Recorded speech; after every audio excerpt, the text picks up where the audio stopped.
Bonjour les amis, que la grâce du Seigneur soit sur chacun d'entre vous. Nous voici prêts ce matin pour notre culte dominical, pour ce temps d'adoration que nous aurons avec le Seigneur. Vous vous rappelez normalement que nous avons un moment de Sainte Seine et nous nous réjouissons d'avance parce que ce temps va être un temps fructueux, un temps où le Seigneur va nous faire du bien, mais où surtout nous allons nous offrir au Seigneur, parce que c'est la raison pour laquelle nous sommes là, offrir à Dieu un culte qui lui soit agréable. Alors, nulle question de commencer sans remettre ce temps entre les mains du Seigneur. Prions ensemble. Père Céleste, nous te remercions, Seigneur, pour cette occasion nouvelle que tu nous donnes, Seigneur, de passer un temps avec toi dans la louange, dans l'adoration, Père. Et tends ta main, Seigneur, et bénis ce temps. Merci de bénir ce groupe de louanges. Merci de bénir ce temps de Sainte Seine que nous allons avoir. Merci de bénir le message qui va être partagé, Seigneur. Et que tous ceux qui nous regardent, Seigneur, où qu'ils soient, que ce soit en direct ou en différé, Seigneur, soient pleinement bénis par ta main puissante. Père, c'est dans le nom de Jésus-Christ, ton Fils, que nous te prions. Amen. Les amis, place à la louange. Oh Seigneur, que ton nom soit élevé et glorifié à jamais. Oh, Papa, sois béni.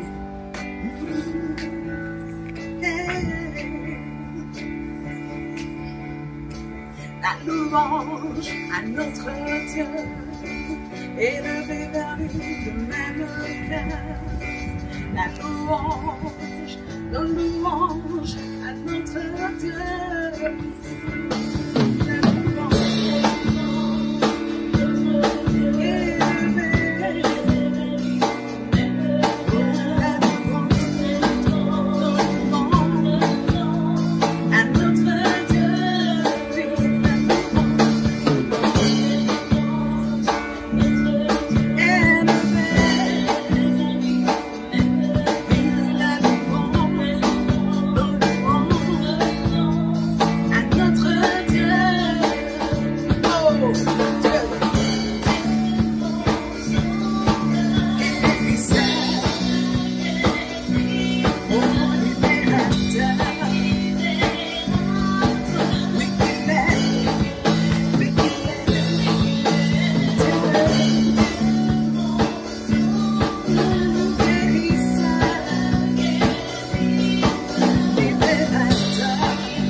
Sans toi, nous ne sommes rien. Sans toi, nous ne pouvons rien, Seigneur Dieu Tout-Puissant. Et nous reconnaissons que tu es, Seigneur, notre seul secours. Tu es, Seigneur, la solution, Seigneur, à tous nos soucis, Seigneur. Alors, merci, Seigneur, d'étendre ta main sur chacun d'entre nous, Seigneur. Et vraiment que tu puisses nous faire du bien. Alléluia. Sois béni dans le nom de Jésus.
Bien, merci Seigneur pour ce temps de louange. Nous remercions le groupe de louange pour toute cette créativité. Le temps est venu de partager ensemble la Sainte Seine. Alors j'espère que vous avez eu l'occasion de regarder notre étude biblique publiée sur notre canal YouTube, la Maison du Fondeur TV, afin d'avoir tout l'enseignement nécessaire pour comprendre cette ordonnance de la part du Seigneur. Alors, nous ferons tout de suite la lecture. J'espère que vous avez préparé chez vous soit le vin, soit le jus de raisin et le pain. Et nous allons faire cette lecture dans la première épître aux Corinthiens, au chapitre 11, à partir du verset 23. 1 Corinthiens 11, à partir du verset 23. Car j'ai reçu du Seigneur ce que je vous ai enseigné. C'est que le Seigneur Jésus, dans la nuit où il fut livré, prit du pain. Et après avoir rendu grâce, le rompit et dit, « Ceci est mon corps qui est rompu pour vous. Faites ceci en mémoire de moi. » De même, après avoir soupé, il prit la coupe et dit, « Cette coupe est la nouvelle alliance en mon sang. Faites ceci en mémoire de moi toutes les fois que vous en boirez. Car toutes les fois que vous mangez ce pain et que vous buvez cette coupe, vous annoncez la mort du Seigneur jusqu'à ce qu'il vienne. C'est pourquoi celui qui mangera le pain et boira la coupe du Seigneur indignement sera coupable envers le corps et le sang du Seigneur. Que chacun donc s'éprouve soi-même et qu'ainsi il mange du pain et boive de la coupe. Car celui qui mange et boit sans discerner le corps du Seigneur mange et boit un jugement contre lui-même. C'est pour cela qu'il y a parmi vous beaucoup d'infirmes et de malades et qu'un grand nombre sont morts. Si nous nous jugions nous-mêmes, nous ne serions pas jugés par le Seigneur. Mais quand nous sommes jugés, nous sommes châtiés par le Seigneur afin que nous ne soyons pas condamnés avec le monde. Mes amis, mes frères, lorsque vous vous réunissez pour le repas, donc attendez-vous les uns les autres. Nous voici tous ensemble. Nous avons attendu ce moment pour le partager ensemble. Le Seigneur nous invite en cet instant à nous recueillir, comme vous le savez, à demander pardon à Dieu pour tous nos péchés. Je rappelle que la Sainte Seine est d'abord réservée à des personnes qui se sont repenties de leurs péchés devant Dieu, qui ont décidé de changer de vie, de mettre leur vie en règle avec le Seigneur, qui se sont convertis à Jésus-Christ.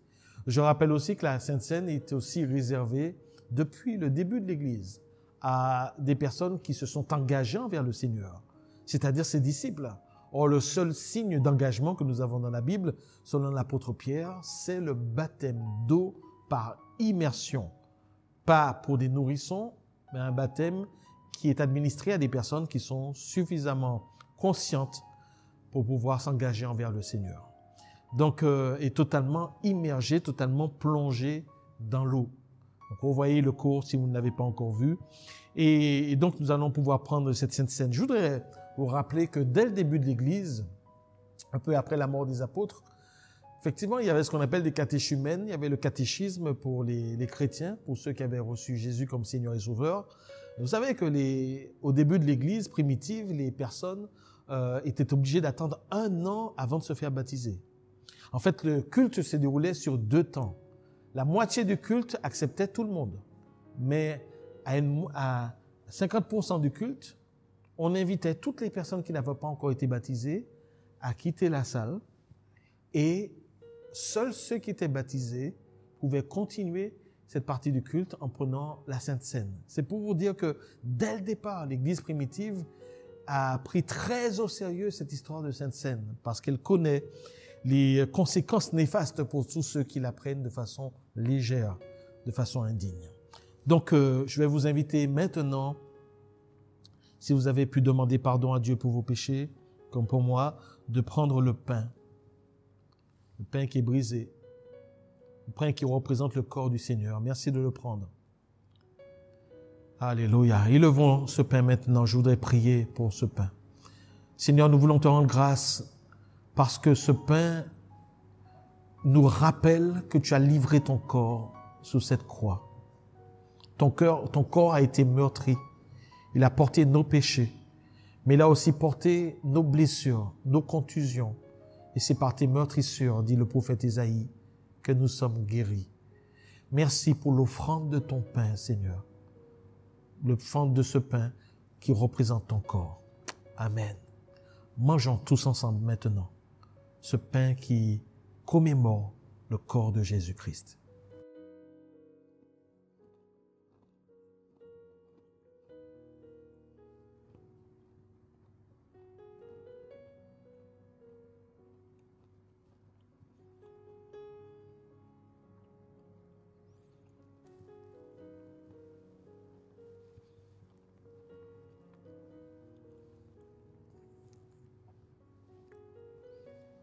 Prenons maintenant cette coupe, élevons-la tous ensemble maintenant.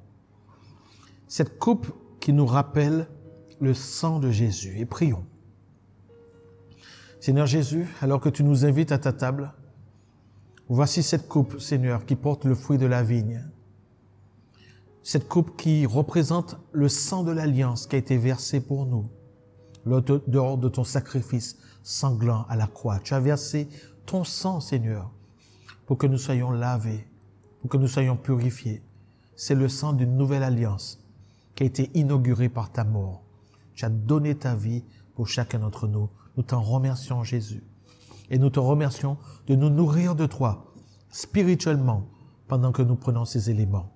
Père, c'est au nom de Jésus-Christ, ton Fils, que nous avons prié. Amen. Buvons tous ensemble, maintenant.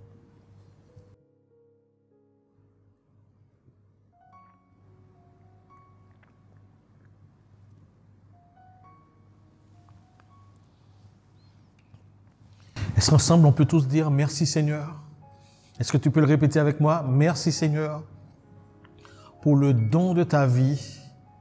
Merci Jésus pour le don de ton corps.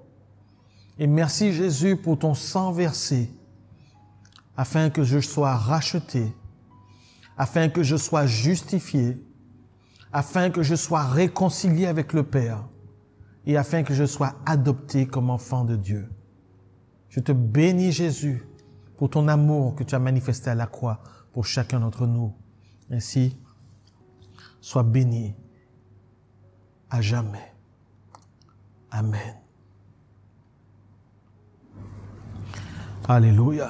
Le temps est venu de passer maintenant à la parole du Seigneur. Juste avant de prier pour cette parole, je voudrais vous demander de ne pas oublier nos quelques petites annonces. Vous savez que certaines églises sont encore sous une charge de loyer, un certain nombre de factures. Je voudrais vous demander de penser à votre église, ne pas oublier votre église, les amis. Nous vous aimons, nous pensons à vous et je bénis le Seigneur pour tous ces contacts que nous avons tous les soirs en prière sur cette plateforme téléphonique qui s'appelle Free Conference Call. Et si vous le souhaitez, continuez à participer aux offrandes de l'église, continuez à donner votre dîme. Donc il y a deux solutions. Il y en a une troisième qui arrive normalement dès la semaine prochaine. La première façon, c'est comme c'est indiqué maintenant, vous pouvez simplement récupérer sur cette page YouTube, la page où vous visualisez cette vidéo un peu plus bas. Après le nom de l'église et son adresse, vous avez la possibilité de faire un don. Comment? En cliquant sur suite ou bien la petite flèche. Vous verrez la suite, là où il y a les dons, et vous verrez que c'est possible de pouvoir faire apparaître l'IBAN de l'église, le RIB, le relevé d'identité bancaire. Ça va vous permettre de pouvoir faire un virement si vous voulez directement à l'église. La deuxième raison apparaît maintenant. Donc c'est possible, vous avez deux numéros de téléphone qui s'affichent. Il suffit d'appeler et demander simplement comment vous pouvez, si vous ne souhaitez pas passer par voie électronique, remettre simplement de l'espèce ou un chèque pour les offrandes et on vous expliquera au téléphone comment le faire. Certains le font déjà et ça se passe très bien. Amen. Et nous rendons grâce à cela. Et notre banque est en train de nous préparer une solution. Et c'est quasiment prêt. Ou ceux qui le souhaitent aussi peuvent directement par leur carte bancaire avec le numéro qui est sur la carte ainsi que la date d'expiration, etc. Donc pouvoir simplement aussi faire un don très rapide depuis un téléphone portable, depuis l'ordinateur ou depuis une tablette. Voilà. Merci en tout cas de penser à votre église, d'accord? Je voulais simplement dire au Seigneur, de bénir toutes les églises qui sont sous un loyer, qui ont encore des charges. Merci Seigneur de bénir, Seigneur, de faire fructifier, qu'aucun des chrétiens n'oublie leur église locale, Seigneur, et que tu puisses permettre, Seigneur, que chacun comprenne, malgré les circonstances, Seigneur, comment il faut participer aussi à ton œuvre. Dans le nom de Jésus-Christ, ton Fils, nous te prions. Amen. Maintenant, pour la parole de Dieu, je bénis le Seigneur. Je rends grâce au Seigneur. J'espère que vos Bibles sont prêtes. Nous allons ouvrir nos Bibles dans le livre de Jérémie, chapitre 20, les 9 premiers versets de Jérémie, chapitre 20. En réalité, j'en ai besoin que de 3, mais pour voir le contexte, nous commencerons depuis le premier verset. Jérémie, chapitre 20, versets 1 à 9. Jérémie, chapitre 20, versets 1 à 9. Jérémie est un prophète. Pendant que vous cherchez, je profite pour vous dire que Jérémie est donc un prophète du Seigneur. On pense que il est né dans les années sans doute 640 avant Jésus-Christ. C'est quelqu'un qui est né dans une famille de prêtres et qui a une grande conscience de l'Exode et puis de l'alliance de Dieu. Il est appelé dans les années 627, peut-être un peu plus, un peu moins, sous le règne d'un roi qui a été très bénéfique pour Israël, le roi Josias, qui s'est comporté comme David son père. Et le ministère de Jérémie va terminer jusqu'à la fin de l'exil qui aura lieu à Babylone dans l'année 586. On estime que son ministère à Jérémie va se situer entre deux autres ministères. Celui qui le précède, c'est Sophonie, et celui qui va le succéder, c'est le prophète Daniel. Et Jérémie est aussi un contemporain d'un prophète bien connu, qui est le prophète Ézéchiel. Donc aujourd'hui, on va examiner un peu ce que Jérémie veut nous dire. Je voudrais commencer par dire, juste avant de lire, que ce que nous allons voir ce matin concerne des personnes qui savent qu'ils sont ointes par Dieu. Si depuis ce confinement, vous sentez que vous avez perdu un peu de votre feu, si depuis ce confinement, vous sentez que vous êtes moins productif qu'avant, si depuis ce confinement, vous considérez que y a comme un poids de l'ennemi, un poids global qui pèse sur votre ministère et qui vous empêche de faire ce que Dieu veut faire avec vous, ce message est pour vous. Ce message est pour vous parce que je l'ai intitulé « L'ennemi n'a pas le pouvoir d'éteindre ton feu ». L'ennemi n'a pas le pouvoir d'éteindre ton feu. Est-ce que tu peux dire au voisin qui est avec toi dans ta maison la même chose? Est-ce que tu peux lui dire « L'ennemi n'a pas le pouvoir d'éteindre ton feu ». Est-ce que tu peux le confesser ce matin? L'ennemi n'a pas le pouvoir d'éteindre mon feu. Alors, prenons tout de suite notre texte de Jérémie chapitre 20, versets 1 à 9. Pashur, fils d'Imer, prêtre et inspecteur en chef de la maison de l'Éternel, entendit Jérémie prophétiser cela. Il frappa alors le prophète Jérémie et le mit en prison, à la porte supérieure de Benjamin, dans la maison de l'Éternel. Le lendemain, Pashur fit sortir Jérémie de prison, et Jérémie lui dit, « Ce n'est plus par le nom de Pashur que l'Éternel t'appelle, mais par celui de Magor-Missabib. Car voici ce que dit l'Éternel. Je vais te livrer à la terreur, toi et tous tes amis. Ils tomberont sous les coups de l'épée de leurs ennemis, et tes yeux le verront. Je livrerai aussi tout Juda entre les mains du roi de Babylone.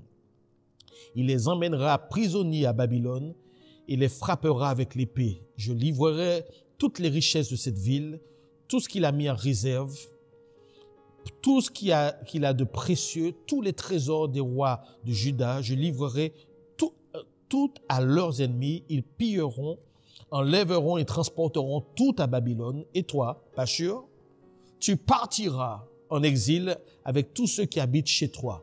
Tu iras à Babylone et c'est là que tu mourras.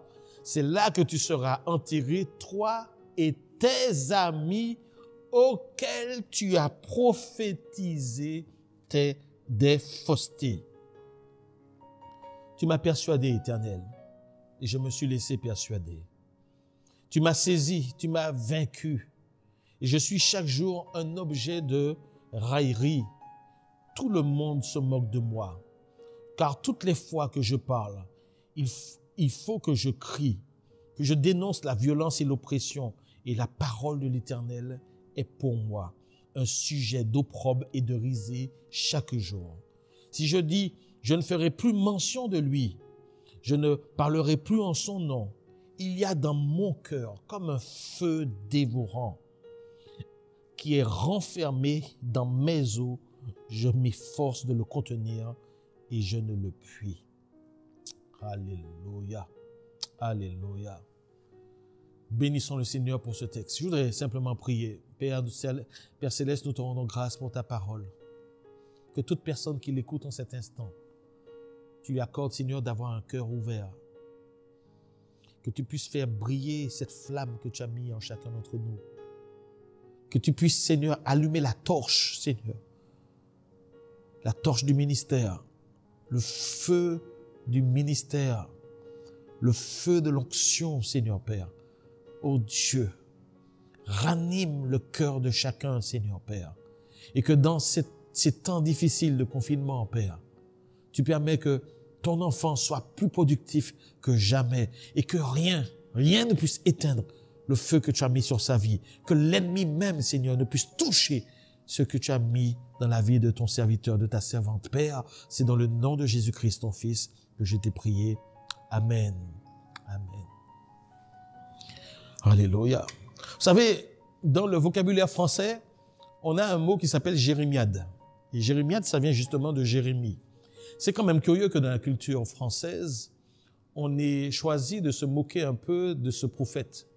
Parce que quand on dit à quelqu'un, oh, arrête tes jérémiades, ça signifie arrête de pleurer, arrête de pleurnicher, arrête de te plaindre pour rien, tu m'enquiquines avec tes affaires. C'est ça que ça signifie faire des jérémiades. Et c'est triste que la culture française ait ainsi incarné en fait quelques moqueries au travers de ce mot parce que Jérémie est un prophète sérieux. Certes, il n'a pas le même caractère que David, il n'a pas le même caractère que Élie, mais c'est un homme qui est extraordinaire. Alors, je sais que comme il a écrit les Lamentations de Jérémie, donc on l'a traité de prophète pleureur, ou pleurnicheur. La réalité, c'est que c'est pas ça. Déjà, vous dire que à un moment donné, Jésus a demandé de ce qu'on pensait de lui, du Fils de l'homme. Et les disciples sont venus et ont dit, certains pensent que tu es Élie, d'autres pensent que tu es Jean-Baptiste, mais d'autres encore pensent que tu es Jérémie ou un autre prophète. C'est intéressant que Jérémie ait été comparé à Jésus, ou bien que Jésus ait été comparé à Jérémie, parce qu'il y a effectivement des ressemblances. Oui, Jésus a pleuré comme Jérémie sur Jérusalem. Jésus a été triste de voir l'état de ces religieux et l'état de ce peuple qui s'était éloigné de Dieu à cause de leur formalisme religieux. Parce qu'ils respectaient à l'époque l'extérieur de la religion, alors ils pensaient qu'ils avaient un atout, parce qu'ils avaient la loi de Moïse, ils pensaient qu'ils étaient bien vus de la part de Dieu, alors que Dieu connaissait leur cœur. À l'époque de Jérémie, on a une population qui a été sauvée à un moment donné par Dieu. Vous savez qu'en 722, la Syrie a envahi le nord d'Israël, cette partie qu'on appelle le royaume d'Israël, et ils ont été déportés. Mais quand la Syrie a cherché à attaquer le sud du pays, c'est-à-dire le royaume de Juda, là où se trouve la ville de Jérusalem avec son temple, alors ça n'a pas marché parce que Dieu a envoyé des maladies et Dieu lui-même a agi pour sauver son peuple. Et donc depuis, la population de Jérusalem est persuadée qu'à cause du temple, jamais ils ne tomberont. Et Jérémie est venu leur dire, mais non, mais arrêtez de faire confiance au temple de cette façon, parce que si vous ne vous comportez pas selon la loi de Dieu, selon la parole de Dieu, le temple ne pourra rien faire pour vous. L'arche de l'Alliance ne pourra rien faire pour vous. Et c'est ce que Jésus est venu leur dire. Jésus leur a dit, et il a non seulement pleuré sur Jérusalem, mais Jésus a aussi dit qu'il ne restera pas pierre sur pierre, brique sur brique de ce temple. Et il avait même précisé, détruisez ce temple et je le rebâtirai, mais il parlait du temple de son corps. Et des fois, donc, nous avons tendance à nous accrocher à des choses que Dieu a déjà, sur lesquelles Dieu est déjà passé. Et ça, c'est un vrai souci. Et dans ce sens-là, effectivement, Jérémie est un type de Jésus, parce que Jésus pleure, parce que il sait que le châtiment arrive sur Jérusalem, comme Jérémie sait que le châtiment arrive sur Jérusalem et sur tout le royaume de Juda. Et le job du prophète ou le job de Jésus, c'est de prêcher pour qu'ils se repentent, parce que même si la menace de Dieu est à exécution, même si le jugement de Dieu est arrêté, Dieu quand même utilise son serviteur afin d'essayer d'attendrir le peuple en espérant que le peuple se repente de ses péchés. Et malheureusement, le peuple s'endurcit toujours et ce qui est inéluctable doit arriver. La destruction arrive. Vous savez que Jérusalem a été détruit en l'année 70 lorsque l'empereur Titus est arrivé à Jérusalem.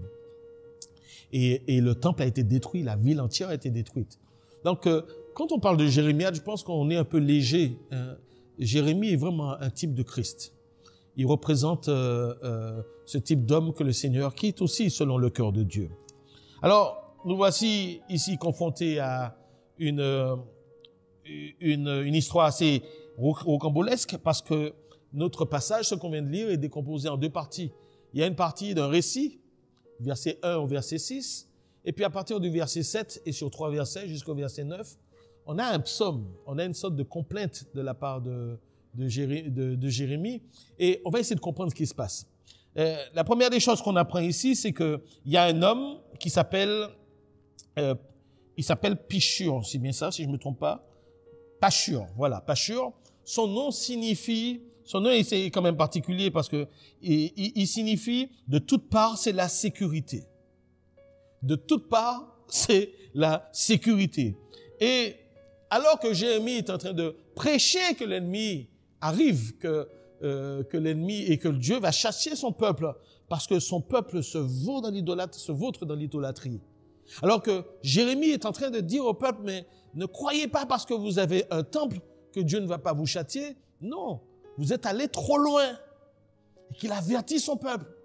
Parce que non seulement ils se sont vautrés en allant vers d'autres idoles, ils se sont vautrés dans la prostitution spirituelle, ce que la Bible appelle aussi l'adultère spirituel, mais ils ont pratiqué tous les us et coutumes des pays cananéens jusqu'à même faire mourir leurs enfants en sacrifice à Moloch.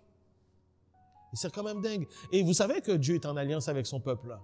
Et que dans l'alliance qui a été finalisée, conclue avec le peuple d'Israël depuis le livre du Deutéronome, il y avait une alliance mais avec des conditions, avec des clauses de bénédiction et aussi des clauses de malédiction. Si jamais tu m'obéis et que tu fais ça, Dieu dit, voilà ce que je vais te faire. Voilà les bénédictions qui vont s'attacher à ton appel. Mais si jamais tu fais ceci, tu vas vers d'autres dieux. Et il y a toute une liste de malédictions qui sont attachées à une graduation de péchés de plus en plus forts. Et vous savez, parmi les péchés les plus graves qui étaient cités dans le Deutéronome, c'était le fait d'imiter les peuples cananéens dans le fait de sacrifier leurs enfants à Moloch. Vous savez que Manassé a même fait entrer des idoles dans le lieu très saint, dans le sanctuaire de Dieu. Donc en fait, ils ont bafoué toutes les règles. Et donc en fait, ils se sont attirés la colère de Dieu. Nous n'avons pas un Dieu simplement qui nous punit parce qu'il est fâché. Il agit dans selon les clauses d'une alliance bien précise qui a été faite avec lui, et les choses ont été signées avec le sang des boucs et de taureaux. Et donc voilà ce qui se passe. Et donc Jérémie essaie de dire, mais vous êtes allés trop loin et vous êtes en train de vous attirer le châtiment que réclame la loi de Dieu. Et le peuple n'écoute pas. Et il dit, voilà, Dieu va vous châtier. Et il est comme une sorte de prophète de malheur, mais personne ne veut l'entendre. Et surtout, il y a de faux prophètes qui se lèvent et qui disent exactement le contraire. Oui, même si Babylone nous attaque, l'Égypte va nous accorder sa protection. Donc ne vous en faites pas, peuple de Dieu. Et donc le peuple était bercé dans une fausse illusion. Et alors que Jérémie est en train de prophétiser, voilà cet homme, Pashur, qui est prêtre. Mais il n'est pas seulement prêtre, il est le chef de la police du temple. Il s'approche de Jérémie et il donne un ordre, sans doute, de saisir Jérémie et de le faire battre. Sans doute, battre, alors quand il dit battre, sans doute il s'agit de verges, et sans doute ça a été fait en public, avec toute la honte que cela suscite d'être un prophète appelé par Dieu et être battu en public et ensuite jeté en prison. Alors, suivant les versions bibliques, vous verrez, certains vont vous dire qu'il a été jeté au pilori, d'autres vous disent au fer, d'autres disent en prison. En réalité, toutes ces expressions sont valables en même temps parce qu'il est forcément enfermé quelque part, mais il est attaché. Ses mains sont attachées, ses pieds sont attachés et il est attaché de façon dans une position qui n'est pas naturelle, une position qui est douloureuse pour son corps. Et il va passer toute la nuit dans une position, c'est de la torture, hein, une position extrêmement inconfortable et qui va lui faire mal. Vous savez déjà, il suffit de se coucher sur un lit qui n'est pas douillet comme il faut, comme on peut souffrir le matin. Mais là, il souffrait naturellement là et toute la nuit, pendant des heures, il était mal. Il était torsionné, j'ai envie de dire. Hein? Et donc, voilà ce qui se passe, c'est que voilà ce qu'il va subir. Et cet homme-là va venir, ce chef de prison, va venir le lendemain matin pour pouvoir le libérer. Je voudrais que vous réfléchissiez un peu à ce qui vient de se passer. Jérémie vient de prophétiser. Dieu va châtier, l'Éternel va châtier le peuple. Et cet homme arrive, cet homme dont on apprend tout à l'heure, qui fait partie des faux prophètes, va le faire battre et va lui faire subir une sorte de torture pendant toute la nuit. Et pendant toute la nuit, Jérémie est dans cette prison en train de souffrir. Et au lendemain, ce chef de prison arrive pour détacher Jérémie. Et la première chose que lui sort Jérémie, c'est quoi? Il lui dit, alléluia, la Bible nous dit, Jérémie lui dit, ce n'est plus par le nom de Pashur, qui signifie de tous côtés il y a sécurité, mais que l'Éternel t'appelle, mais par celui de Magor Misabib, car voici ce que dit l'Éternel, je vais te livrer à la terreur. C'est-à-dire de tous côtés, maintenant de toutes parts, c'est la terreur. Et il lui dit à la fin aussi, et toi, Pashur, tu partiras en exil avec tous ceux qui habitent chez toi, tu iras à Babylone et c'est là que tu mourras et c'est là que tu seras enterré, toi et tous tes amis auxquels tu as prophétisé de fausseté. L'homme vient de passer une nuit à souffrir. Il vient de passer toute une nuit à souffrir et la première chose qui sort de sa bouche lorsqu'on le libère, lorsque son bourreau le libère, c'est une prophétie pour condamner ce bourreau. Je ne sais pas ce que vous aurez fait à sa place. Mais la moindre des choses, c'est de se taire. Parce que l'homme a ce pouvoir de te faire à nouveau prendre des coups de verge et repasser même plusieurs nuits en prison. Mais le prophète, on dirait qu'il n'a que faire de sa propre vie et la prophétie sort ainsi par l'Éternel. Alors, moi, c'est quelque chose sur lequel il faut qu'on s'interroge. Est-ce que le prophète a un pouvoir sur son message? Bien sûr, la Bible dit que l'esprit du prophète est soumis au prophète. Mais est-ce que le prophète a vraiment le choix s'il est appelé par Dieu? Et ma seconde question, c'est comment ça se fait qu'une personne qui soit appelée par le Seigneur puisse subir de telles souffrances? Comment ça se fait qu'un homme qui a été choisi par Dieu puisse subir autant d'attaques de l'adversaire? Parce que la réalité, c'est que derrière, c'est pas sûr, c'est l'ennemi qui veut fermer la bouche de ce prophète. Comment ça se fait qu'on est enfant de Dieu et que Dieu permet que l'ennemi nous attaque pour nous empêcher de faire le service qu'il nous a confié? Comment ça se fait que ceux qui sont appelés par Dieu puissent souffrir autant et semblent être la cible de toutes les attaques de l'adversaire? Et pourquoi Dieu permet à ce que l'ennemi nous attaque? Et Jérémie n'est pas seul. Toute l'histoire de l'Ancien Testament et du Nouveau Testament nous démontre que les serviteurs de Dieu étaient en pleine souffrance. Élie était en dépression. Il n'avait pas l'impression que son ministère avançait. Jésus a été crucifié. Moïse a été combattu par son propre peuple, dans son propre peuple et par Pharaon. Rien n'a été paisible. Rien n'a été paisible pour aucun d'entre eux. Quant à l'apôtre Paul, combien de fois il a été mis en naufrage? Combien de fois il a été jeté en prison? Combien de fois il a été précipité depuis une falaise et il est resté presque mort? Combien de fois il a souffert?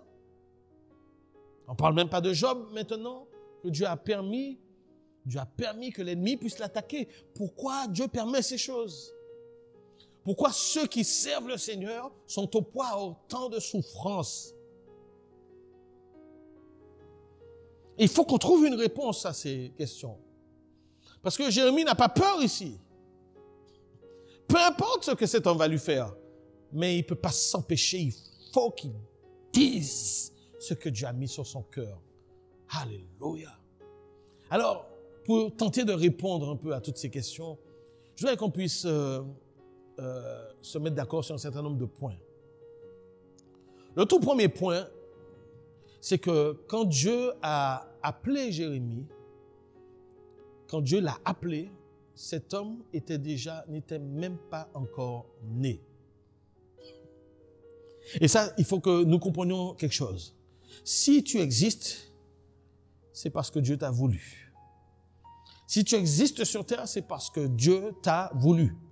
Et si Dieu t'a voulu, c'est parce qu'il t'a préparé pour quelque chose. Nous devons savoir, chacun d'entre nous, que rien de ce qui existe n'existe sans but, sans objectif. Si une chaise a été créée, c'est avec objectif de pouvoir porter des personnes. Si des véhicules sont créés, c'est dans le but de pouvoir permettre à des personnes de se mouvoir, de se déplacer. Si tu existes, c'est parce que Dieu, et que Dieu l'a voulu, c'est pour un objectif précis. C'est pour un but précis. Et je peux t'assurer que la Bible nous dit ici que ce n'est pas Jérémie qui a décidé de sa naissance de toute façon, et personne ne décide de sa naissance. Ce sont même pas nos parents qui décident de notre naissance. La réalité, c'est que la Bible nous dit, dès Jérémie chapitre 1er, Dieu dit qu'il nous a formés dans le ventre de notre mère. Il nous forme dans le ventre de notre mère. La réalité, le terme signifie qu'il nous a façonnés. C'est qu'il nous a designés. C'est-à-dire que Dieu est un bureau d'études qui nous a conçus physiquement, mais aussi spirituellement, mais aussi de façon psychique, pour que nous puissions réaliser l'œuvre à laquelle il nous a appelés. Il nous a façonnés pour un but. Alléluia. Je voudrais nous lire le texte de Jérémie chapitre 1er. Alléluia. Lisons ce que Dieu dit à Jérémie chapitre 1er. Ô Seigneur, magnifique. Ô Seigneur. Il lui dit,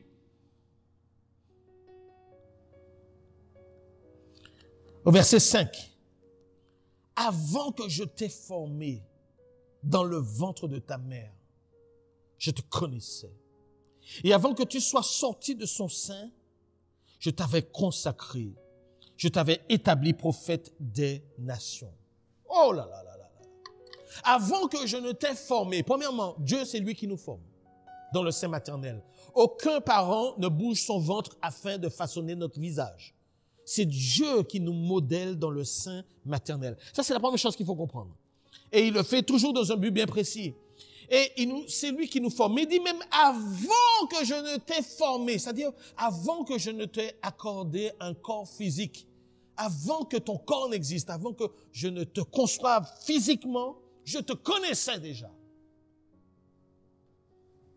C'est-à-dire que tu existais avant la formation de ton corps.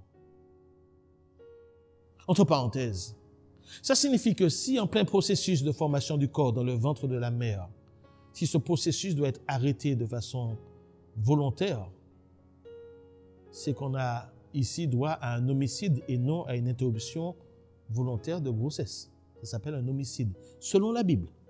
Parce que selon la Bible, la personne existe déjà avant même la formation de son corps. Et je ferme la parenthèse. Avant que je ne t'ai formé, je te connaissais. Tu étais déjà en relation avec moi. Je te connaissais. Et avant que tu sois sorti de son sein, avant que tu sois sorti du ventre de ta mère, je t'avais déjà consacré. et je t'avais établi prophète des nations. Alléluia. La réalité, c'est que avant même que nous sortions du ventre de notre mère, Dieu nous a déjà consacrés pour une œuvre. Dieu nous a déjà mis à part pour une œuvre. Ça signifie que il a déjà mis en nous tout ce dont nous avons besoin pour faire son œuvre. Alléluia. Et c'est quelque chose qu'il fait de façon cachée. La Bible nous dit que nos vies sont cachées en Christ. Mais il l'a fait avant la fondation du monde.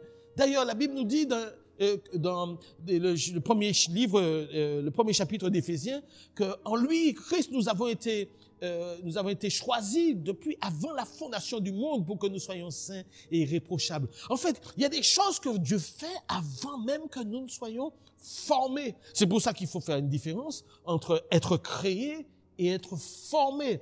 Être créé, c'est qu'on était déjà créé quand Dieu nous connaissait avant d'avoir ce corps, mais ensuite Dieu nous a formés. Il nous a donné une forme, il nous a donné une enveloppe. Il a donné une enveloppe charnelle à notre esprit.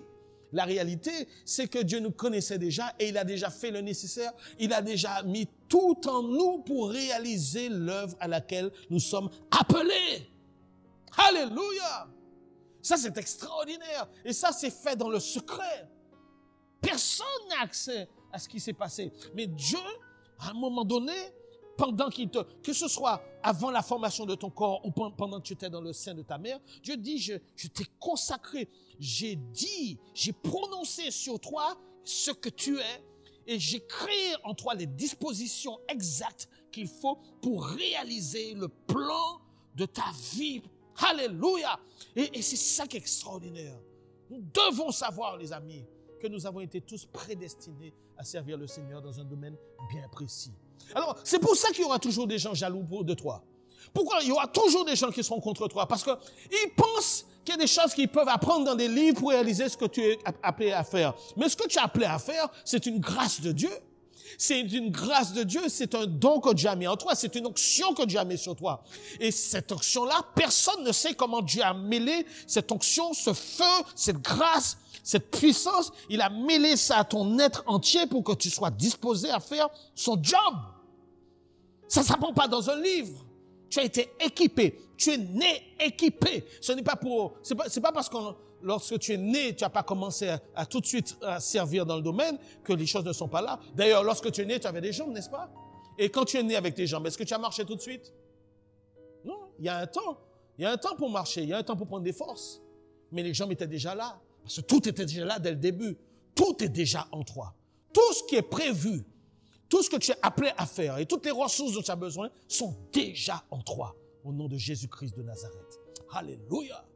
Et donc, Dieu dit ça à son serviteur. Dieu le dit. Et nous devons savoir, chacun d'entre nous, nous avons été consacrés dès notre naissance. Avant de sortir du ventre de notre mère, Dieu nous a mis à part. Il nous a pas mis à part pour faire l'œuvre de notre maman. Il nous a pas mis à part pour faire l'œuvre de notre père. Il nous a pas mis à part pour faire l'œuvre de nos amis, de nos frères et sœurs. Dieu nous a pas appelés à ça. Dieu nous a appelés à faire son œuvre. Appelés à faire son œuvre. Mais le temps que nous prenons conscience de cette réalité, le temps que nous venions au Seigneur pour nous livrer à lui, la réalité c'est que pendant tout le temps précédent, entre notre naissance et le temps où nous avons cette crise de conscience qu'on appelle la repentance, eh bien, nous avons nous-mêmes notre propre volonté. Et Dieu a un travail qu'il doit faire, c'est que il doit arracher de nos cœurs tous les objectifs que nous étions fixés pour que nous les abandonnions, pour nous tourner vers son objectif à lui. Et ça va pas être quelque chose de facile. Regardez. Dieu a sauvé Moïse. Et Dieu l'a placé chez Pharaon. Et pendant 40 ans, Moïse a été éduqué dans une famille princière d'Égypte, chez Pharaon. Là où il y avait toutes sortes de sciences, toutes sortes de mathématiques, effectivement, où il y avait la culture, etc. Mais il y avait aussi toute la décadence égyptienne, ainsi que l'idolâtrie et tous les faux dieux, etc. Mais Dieu a pris 40 ans en envoyant Moïse dans le désert pour déraciner de son cœur. Autant de temps que Moïse a été dépravé en Égypte, autant de temps Dieu a pris pour enlever dans son cœur, dans le désert, tout ce qu'il avait appris d'Égypte pour qu'il soit disposé à servir le Seigneur. Et j'ai envie de dire que quand Dieu a fait sortir son peuple d'Égypte, et que son peuple est arrivé à Kadesh Barnéa et a refusé d'entrer dans Canaan, Dieu leur a donné la même chance que Moïse pour repasser 40 ans dans le désert comme Moïse, pour voir s'ils étaient dans les dispositions, mais le peuple a montré qu'il préférait l'Égypte qu'au lieu de suivre le plan du Seigneur. Et quand on veut retourner en Égypte, alors on finit par mourir parce qu'on ne sert plus à rien. Alléluia. Et c'est comme ça que ça fonctionne. En fait, Dieu, vous savez, nous avons envie d'aller dans une direction. Nous avons des désirs. Nous avons envie de faire des choses. Mais Dieu doit nous amener à un moment donné à changer de direction pour ne faire que ce que lui nous a appelés à faire. Et ça, c'est un travail extrêmement difficile. Difficile. D'accord? Et ça, c'est la première chose que nous devons savoir. Donc, Dieu nous a créés pas pour d'autres personnes que lui-même, pour accomplir sa propre volonté. Et quand il nous a créés, il nous a consacrés, il nous a mis à part et il nous a déjà dotés de tout ce dont nous avons besoin, de toutes les ressources spirituelles dont nous avons besoin pour accomplir notre destinée avec lui et en lui. Ça, c'est la première vérité. La deuxième vérité qu'il faut savoir, c'est que quand nous allons commencer à entrer, et je voudrais vous dire qu'il y a de l'intelligence et de la sagesse spirituelle pour que chacun s'arrête un moment pour se dire, mais qu'est-ce que Dieu essaie d'arracher de mon cœur? Qu'est-ce que Dieu essaie d'arracher de mon cœur? Si nous passons par des déserts, c'est surtout parce que Dieu veut arracher la chair, veut crucifier la chair et nous faire abandonner nos anciennes dispositions. C'est la seule raison pour laquelle nous devons passer par le désert. Mais la deuxième chose que je voudrais nous dire ici, c'est que quand on commence à saisir ce que Dieu veut faire dans nos vies, et qu'on se met au travail, et qu'on est prêt à commencer à exercer le ministère, à ouvrir la bouche, à faire ce que Dieu nous demande de faire, l'ennemi va tout de suite nous attaquer. Oh! L'ennemi va tout de suite nous attaquer. En fait, en réalité, tant qu'un chrétien ne dérange pas Satan, Satan ne va pas perdre de l'énergie pour ceux qui ne font pas reculer son royaume. Il va se concentrer sur ceux qui sont dangereux, ceux qui manifestent la gloire de Dieu, ceux qui commencent à expérimenter leur onction et en train de voir des guérisons, en train de voir des personnes se convertir, en train de voir la paix, la joie se rétablir dans des endroits, en train de voir son royaume se reculer. C'est sur ces gens que Satan va se focaliser. Ce sont ces gens-là qui le dérangent le plus. Et donc, ça signifie que dès le moment où ton ministère commence, dès le moment où ton don commence à se manifester et qu'il commence à croître, tu deviens l'objet, la cible de l'ennemi. Et il va chercher à t'attaquer. Et ça, c'est une vérité. Si tu te poses la question, mais est-ce que c'est normal d'être attaqué? Mais c'est normal d'être attaqué si on est loin. C'est normal d'être attaqué si on a été appelé par le Seigneur et qu'on commence à produire du fruit. Oui, c'est normal d'être attaqué. Si c'est un moment où Satan te regarde et dit, wow, il faut que je l'arrête lui. Il faut que je l'arrête elle. Il faut qu'elle arrête de prier comme ça. Il faut qu'il arrête de parler comme ça. Il faut qu'elle arrête d'imposer les mains aux malades. Il faut qu'elle arrête d'intercéder. Il faut qu'il arrête ça. Et on devient sa cible. Et je veux te dire que c'est une bonne nouvelle. C'est une très bonne nouvelle. Mais Satan ne supporte pas que le ministère se mette en place. Il ne va pas laisser un ministère se déployer de façon normale. Donc la réalité, c'est que quand Dieu commence à nous élever, nous devenons la cible de l'ennemi.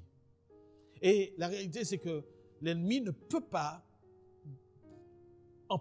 parce que son seul désir, c'est d'arrêter et de détruire ton onction. Son seul désir, c'est de t'arrêter. Tu comprends? C'est ça qu'il va essayer de faire. Et par toutes sortes de moyens. Il peut travailler de façon extérieure à toi par une oppression, par une peur qui s'installe. C'est le coronavirus, c'est le Covid-19, ne sortez pas, etc. Les ténèbres vont couvrir la terre, etc. Ne sortez pas. Et on a toutes ces choses et une crainte qui s'empare de chacun.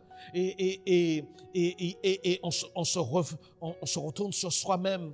Et on est en train de s'enfermer sur soi-même et on ne parle plus à qui que ce soit. Et là, ça commence à devenir dangereux. Mais il peut aussi agir via des agents humain. Dans notre texte, c'est pas sûr qui est l'agent de Satan. Quand l'homme commence à prophétiser, quand Jérémie commence à ouvrir la bouche, en fait, cet homme est comme là, il dit, je vais lui fermer la bouche pour qu'il ne parle plus. Parce que il est hors de question de laisser l'esprit de prophétie toucher le cœur du peuple. Alors il va le faire battre de verge et le mettre en prison pour lui faire peur, lui faire arrêter ses sonnettes et le déstabiliser. Exactement comme les apôtres après la Pentecôte. Les 2 apôtres qui ont été enfermés, arrêtés. Et on leur a dit, arrêtez de parler du nom de Jésus. Et Pierre leur a répondu, mieux vaut obéir à Dieu qu'obéir aux hommes. Et alors qu'ils ont été divinement sauvés, ils ont prié pour que Dieu puisse renouveler leur assurance. Et le Saint-Esprit les a remplis à nouveau. La terre s'est mise à trembler. Dieu les a à nouveau remplis du Saint-Esprit. Et ils ont rempli Jérusalem de toute la parole de Dieu. Ne te laisse jamais arrêter par la peur. Ne laisse jamais une personne te dire, arrête ce que tu fais. Même si une personne te menace, tu as été envoyé par Dieu. Fais ce que Dieu te demande de faire. Obéis au Seigneur. Alléluia. Et ne laisse pas la peur te paralyser. Tu n'as pas été appelé pour te cacher tous les jours. Tu n'as pas été appelé pour fermer ta bouche tous les jours. Tu n'as pas été appelé pour te recroqueviller sur toi-même et te protéger. Tu as été appelé pour partager la bonne nouvelle à un maximum de personnes.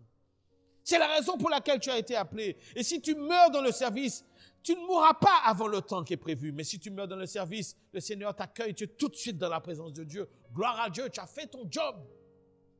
Alléluia. Et voilà que Jérémie a été enfermé. Et il a commencé à douter. Parce qu'à partir du verset 7, on a ici une intériorité de Jérémie.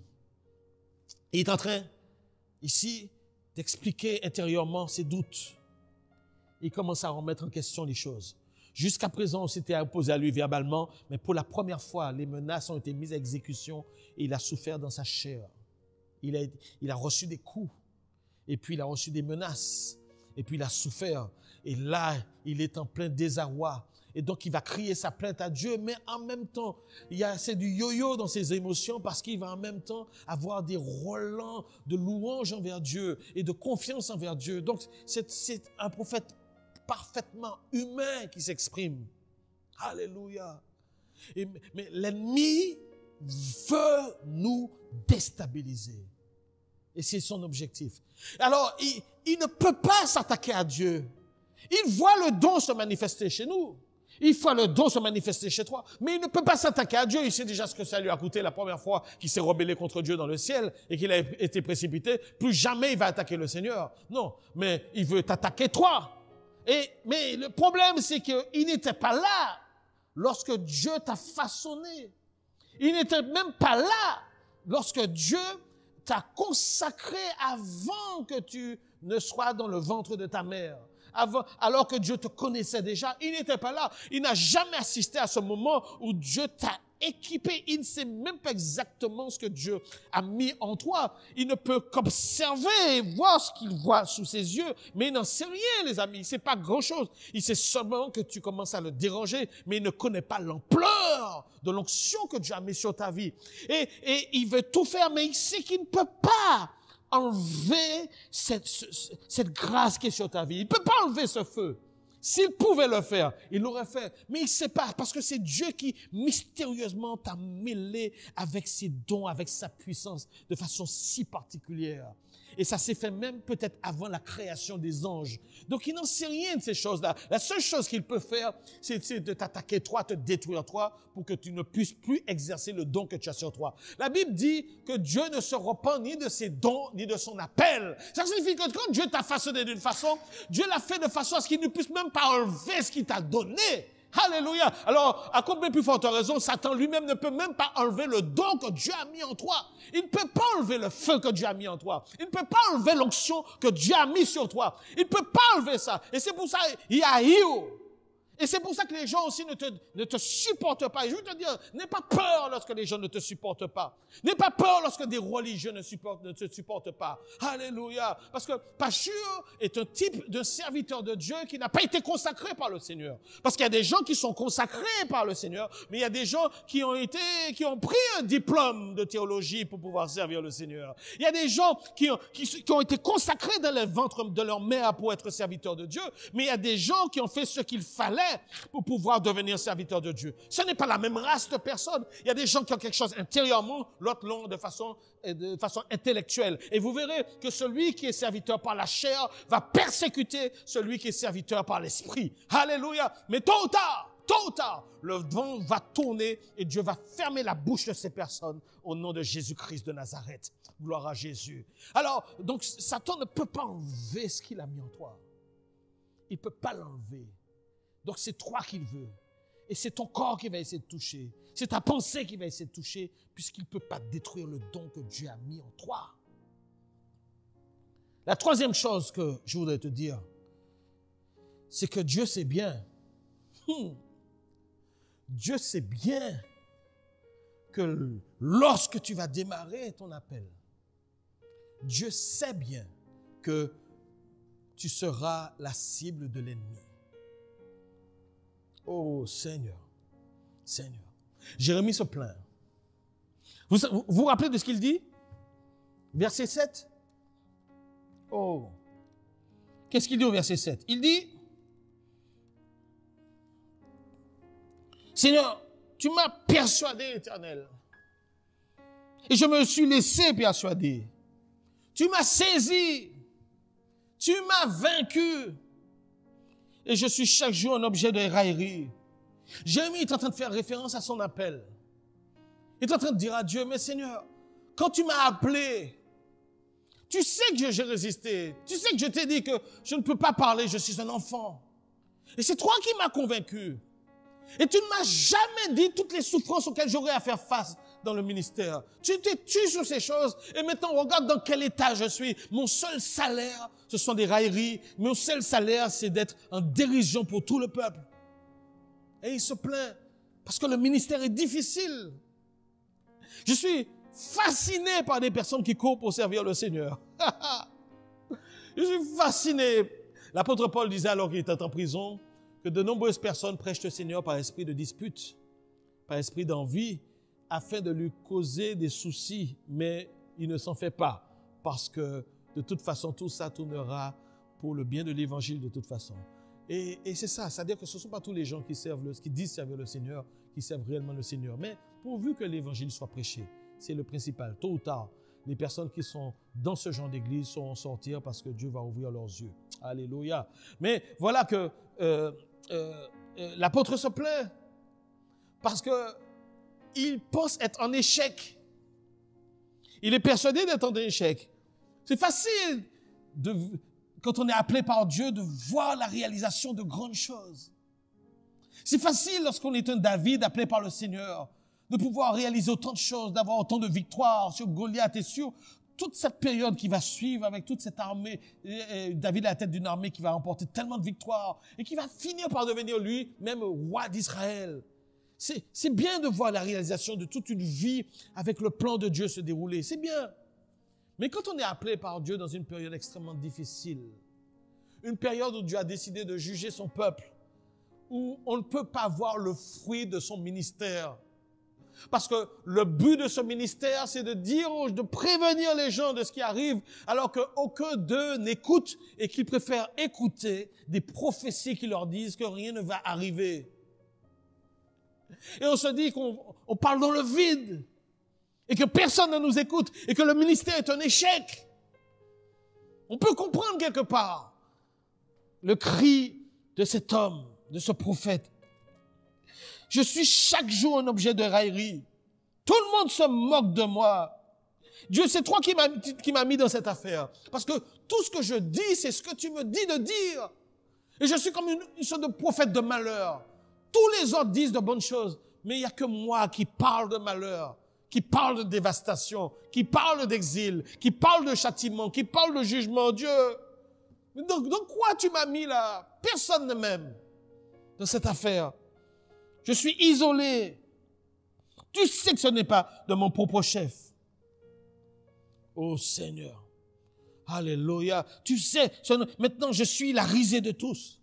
Regardez ce qu'il dit au verset 8. Car toutes les fois que je parle, il faut que je crie.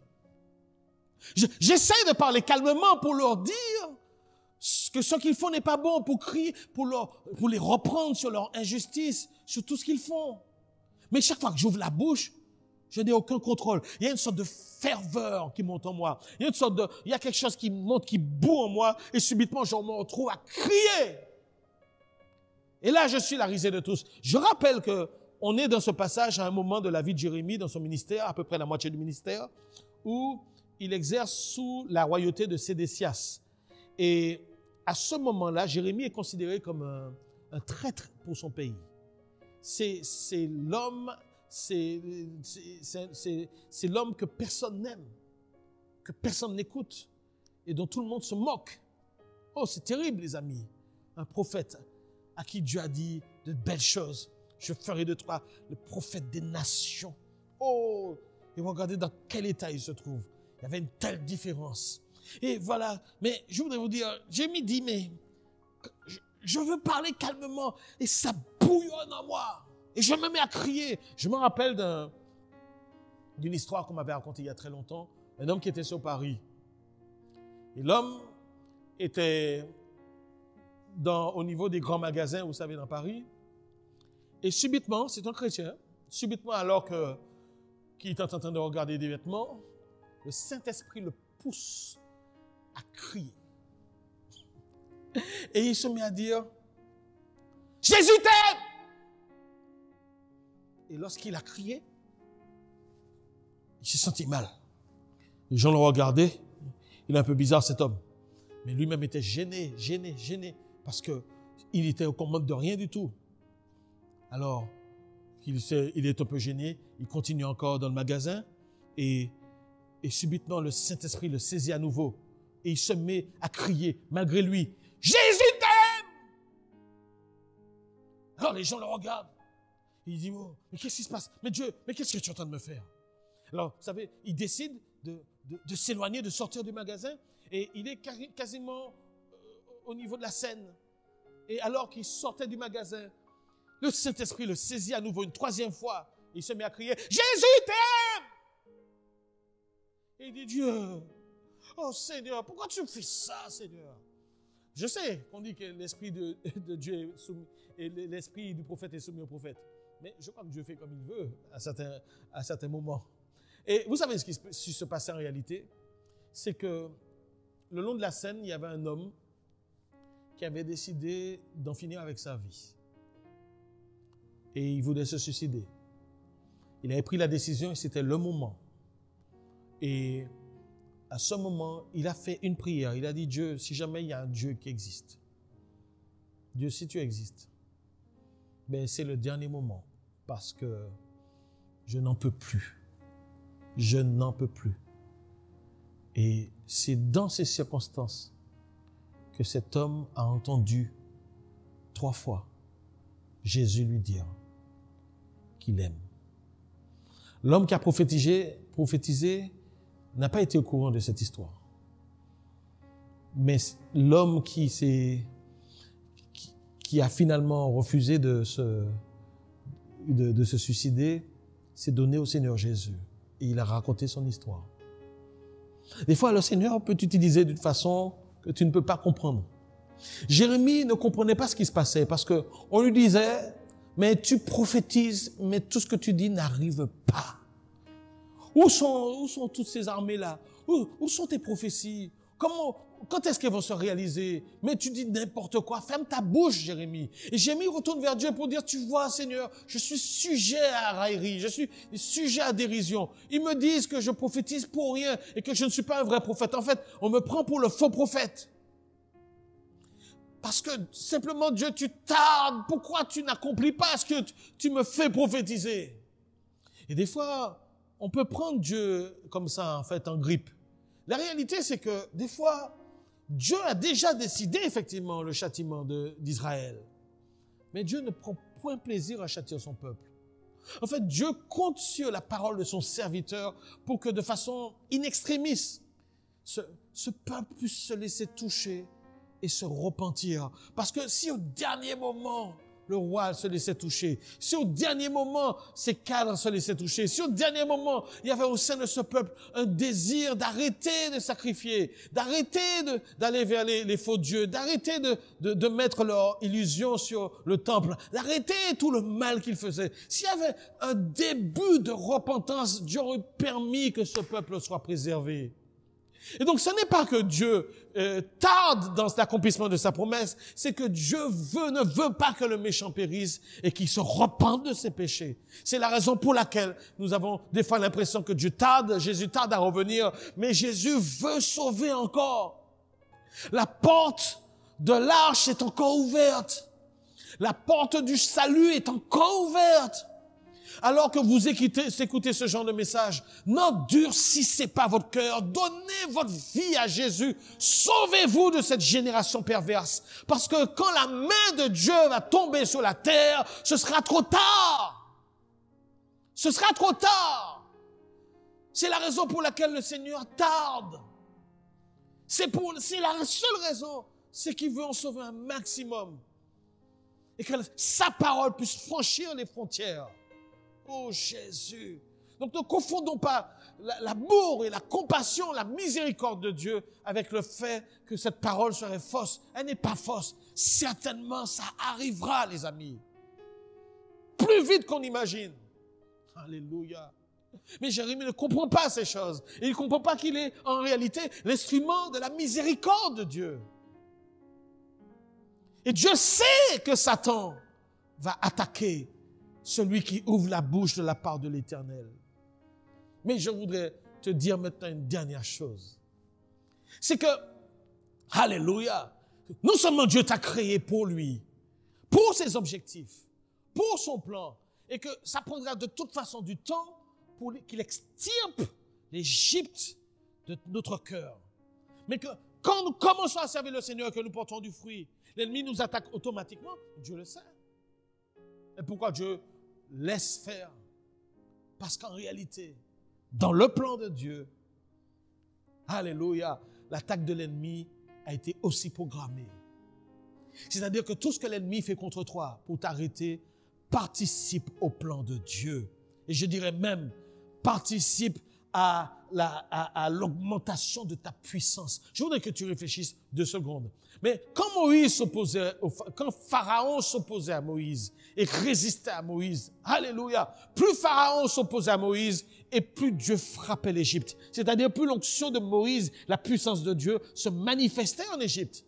Jusqu'à ce qu'il soit obligé de laisser partir parce que Dieu a frappé tous les premiers-nés d'Égypte. Alléluia. C'est-à-dire que plus l'ennemi attaque, et plus Dieu fait monter sa puissance.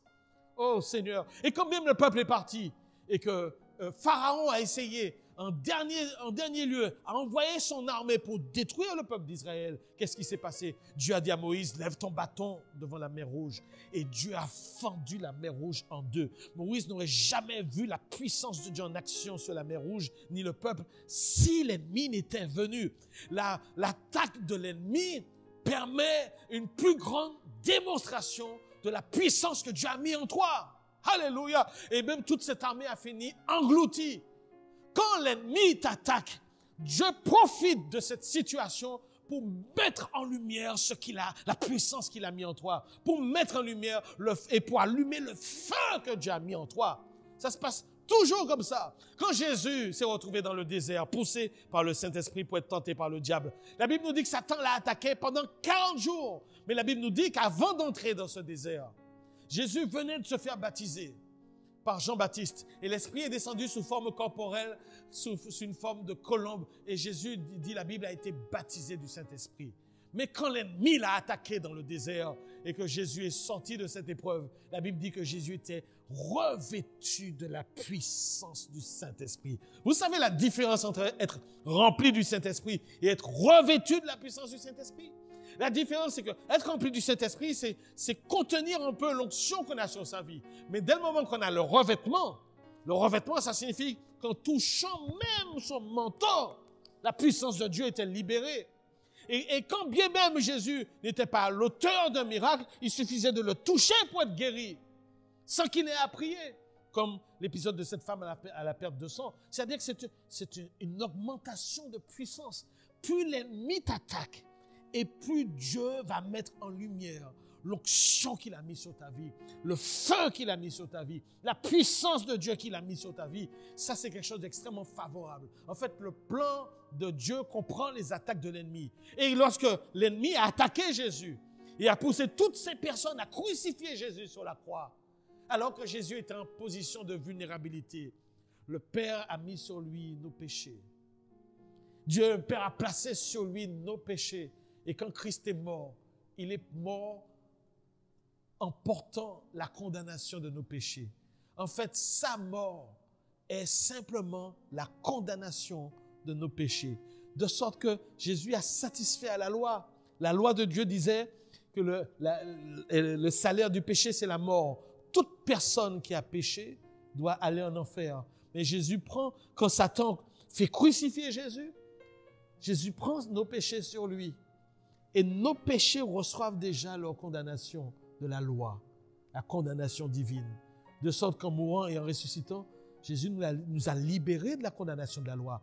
Parce qu'en fait, la condamnation de la loi était l'arme la plus puissante du diable, qui est appelé l'accusateur des frères. La plus grande arme de Satan, ce n'est pas la puissance qu'il a. C'était de faire marcher la loi de Dieu contre nous. Quand nous péchons, Satan pouvait venir devant Dieu pour dire, tu vois, il a péché, il mérite que tu le condamnes et l'envoies en enfer. Et Satan venait tous les jours à nous accuser devant Dieu. Mais depuis le jour où Satan a attaqué Jésus en le faisant crucifier, Dieu a mis nos péchés sur son Fils. Et Dieu a condamné nos péchés déjà dans le corps, dans la chair de son Fils. Nos péchés ont reçu déjà leur condamnation. Et la loi de Dieu a déjà été satisfaite. De sorte que Dieu ne peut plus nous condamner par rapport à nos péchés. La loi de Dieu a été pleinement satisfaite. La loi de Dieu ne peut pas nous condamner une deuxième fois. Jésus est déjà mort pour nos péchés. Et c'est ainsi que nous sommes délivrés. Et tu sais, la plus belle chose, c'est que si Satan s'est arrangé pour que Jésus meure sur la croix, alors qu'il était dans cette entreprise criminelle, la mort de Jésus a permis quelque chose de fort. C'est que quelques jours plus tard, il puisse libérer le Saint-Esprit au jour de la Pentecôte et répandre le Saint-Esprit, la puissance de Dieu, la personne du Saint-Esprit sur tout le peuple. Et tout le monde a reçu la puissance, le don de Dieu, la puissance du Saint-Esprit. En fait, l'attaque de Satan a permis la libération de l'Esprit et le fait que l'Esprit soit répandu sur tous. En fait, il faut que nous comprenions que chaque fois que l'ennemi nous attaque, premièrement, cela signifie que nous avons quelque chose. Ne t'inquiète pas quand les gens t'attaquent. Parce que ça signifie que tu as quelque chose. C'est parce que tu as un appel sur ta vie. Parce qu'il y a une onction sur ta vie. Mais chaque fois que l'ennemi se permet de t'attaquer, ne t'en fais pas. Au travers de cette attaque, Dieu va manifester sa gloire pour faire ressortir de plus en plus ce qu'il avait mis en toi lorsqu'il t'a consacré. Alors, alléluia, je voudrais nous dire, les amis, si l'ennemi t'attaque, c'est une bonne chose. C'est une bonne chose. Si l'ennemi t'attaque, Dieu te délivre toujours. Jérémie avait dit Dieu, mais tu ne m'as pas préservé, mais Dieu lui a dit, je t'ai jamais dit que je n'avais pas te préserver, je t'ai dit que je te libérerai. Relis Jérémie chapitre 1. Alléluia, je te libérerai. La grâce de Dieu sera toujours sur nous, les amis. Donc ne nous inquiétons pas. Ce n'est pas le moment d'avoir peur. Ce n'est pas le moment de fléchir le genou, de fléchir sa vie, son corps, et être abattu par la pression de l'adversaire pendant ce temps de coronavirus. Ce n'est pas le temps de se reposer. Ce n'est pas le temps de dire que je mets en stand-by mon onction, je mets en stand-by mon ministère. Plus que jamais. Alors que les choses deviennent difficiles, alors que personne ne sait comment vont reprendre les églises, comment vont reprendre nos réunions, Dieu t'a pas appelé pour dépendre des autres. Dieu t'a appelé pour exercer l'appel qu'il a mis sur ta vie avant la fondation du monde. Tout ce que Dieu savait que cette période arriverait. Et Dieu avait inclus déjà cette période dans ton ministère. Et il t'a déjà donné des choses qu'il faut pour que quand tu sors de cette période difficile, ton ministère soit bien plus loin que là où il était bien avant. Alléluia! Dieu est vivant et Dieu est glorieux. À tous ceux qui sont loin, ranimez la flamme que Dieu a mise sur vos vies. Ne craignez pas l'adversaire. Ne craignez pas les critiques. Ne craignez pas ceux qui vous veulent du mal. Ne craignez pas ceux qui disent du mal sur vous. Bénissez ces personnes. Priez pour ces personnes. Faites du bien à ces personnes. Vous amasserez ainsi du charbon sur vos têtes. Mais Dieu, si ces personnes ne s'arrêtent pas, Dieu va leur faire savoir qui il est. Parce que c'est à lui la vengeance et à lui la rétribution. Mais Dieu veut simplement une chose. Alors qu'on essaie de t'enfermer, alors qu'on essaie de t'empêcher d'avancer, alors qu'on essaie de te confiner, alors qu'on essaie de t'arrêter. Mon ami, Dieu a mis en toi un feu. Et c'est ce que Jérémie termine par nous dire. Il dit, mais quand j'ai essayé, je me suis dit, j'arrête. Je n'en peux plus. Je finis avec ce ministère. Quand Jérémie s'est dit, oh, si, et il le dit bien, il dit, si, oh Seigneur, toutes les fois que je parle, verset 8, mais verset 9, il dit, si je dis, je ne ferai plus mention de lui, je ne parlerai plus en son nom. Ah, j'arrête tout ça, Dieu. Je me tais, personne ne m'écoute.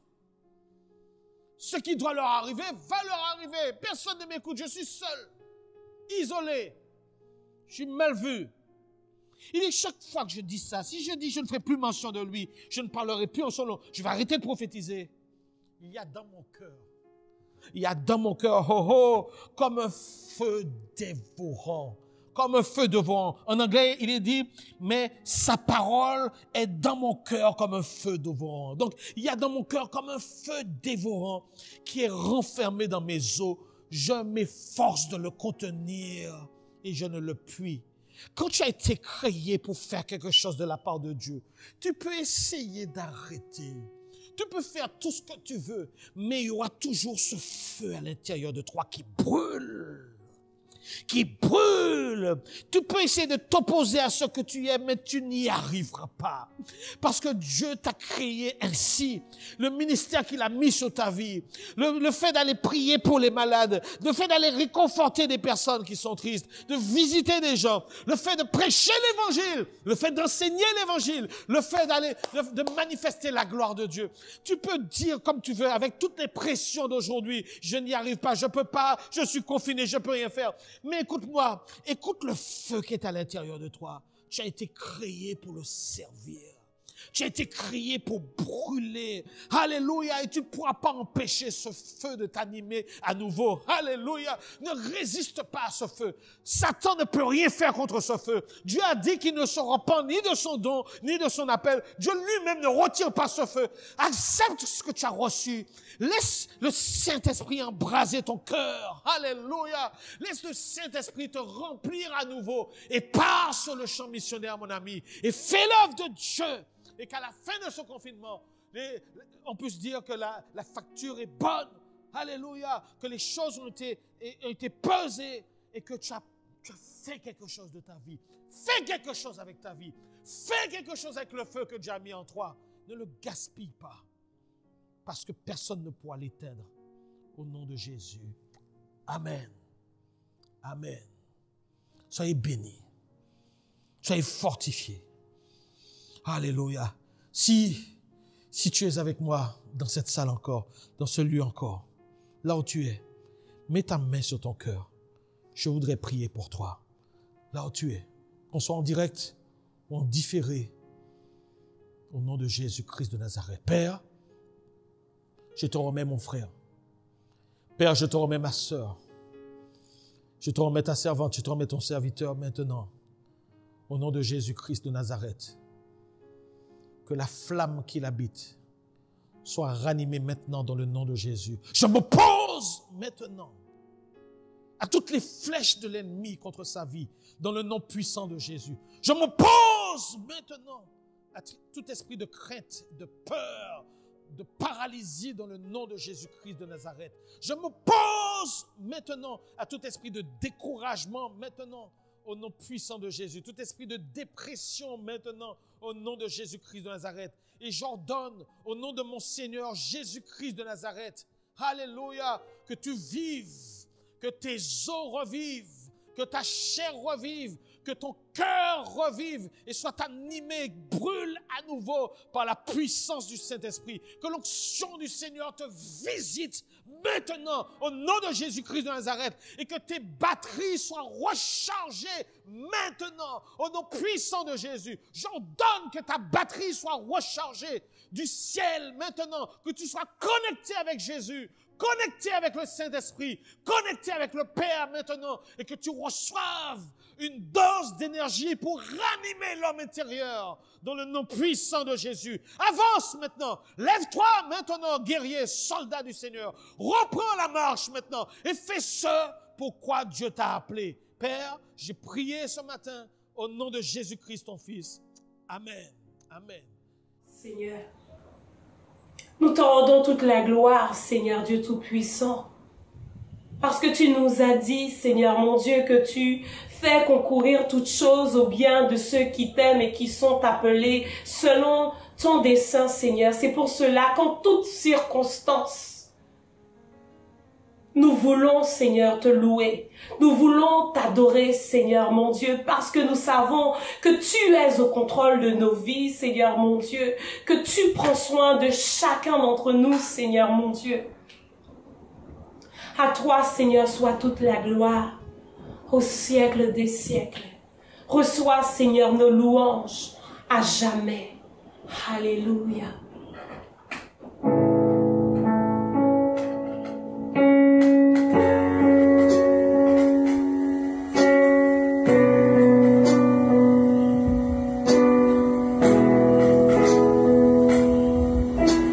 Tu es grand Seigneur.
Merci Seigneur pour ce temps extraordinaire. Nous bénissons le Seigneur pour le groupe de louanges, pour tout cet accompagnement que nous avons eu pendant ce culte. Que le nom du Seigneur soit béni. Qu'est-ce qu'il me reste à vous dire? Bon, quelques petites choses. Premièrement, n'oubliez pas de partager cette vidéo à autant de personnes que possible. Deuxièmement, pensez aussi à vous abonner, d'appuyer sur la touche abonner. Ensuite, d'appuyer aussi sur la petite cloche de notification. Comme ça, lorsque une nouvelle vidéo va sortir, vous serez prévenu à temps pour ne pas rater le direct.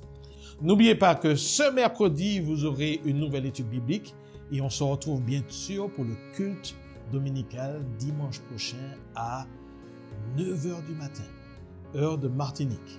Que la grâce de Dieu soit sur vous, que la bénédiction du Seigneur s'attache à vous et que le Seigneur vous permette de passer une excellente semaine dans le nom de Jésus-Christ de Nazareth. Amen.